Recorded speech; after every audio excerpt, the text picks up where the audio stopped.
first glance, and with the very notable exception of the new halo device, not much appears to have changed in Formula One this season. The chassis and engine rules are the same, and the top teams are back with unchanged driver lineups, including reigning champion Lewis Hamilton bidding for a fourth crown in 5 seasons with Mercedes to take his overall F1 world title tally to 5.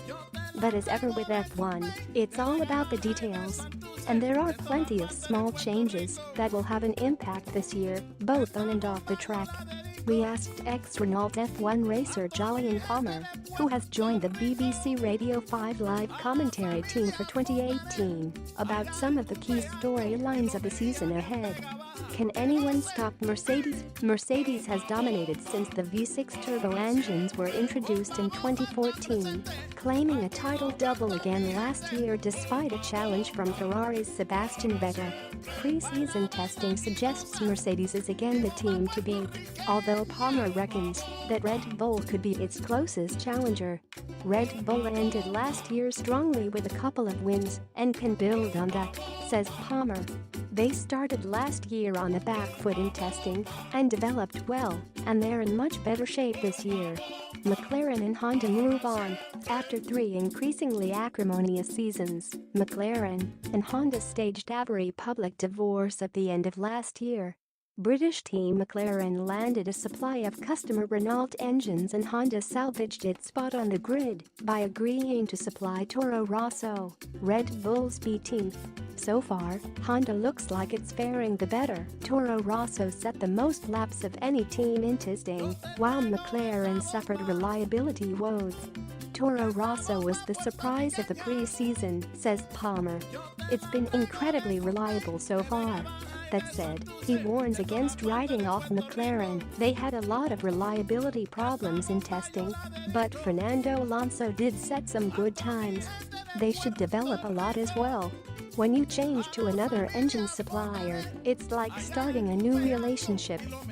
The Liberty Effect. This will be Liberty Media's second full season in charge of F1, and the first in which it can really make its impact felt. That has meant a lot of fiddling around the edges. Great girls are gone, sparking a big public debate.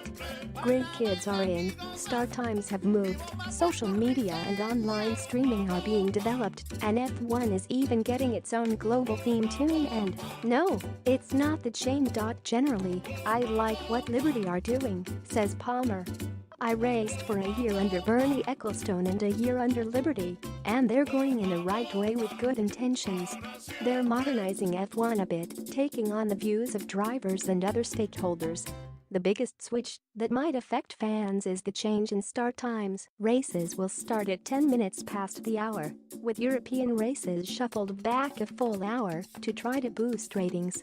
Calendar congestion. Although the Malaysian Grand Prix has been axed, the return of the German and French GPs, the latter being held at Paul Ricard, back for the first time since 2007, means the calendar spans 21 races. The ties with the all-time high, set in 2016. Doing 21 races in 2016 was tough. By the end of the season, you're pretty much shattered, says Palmer.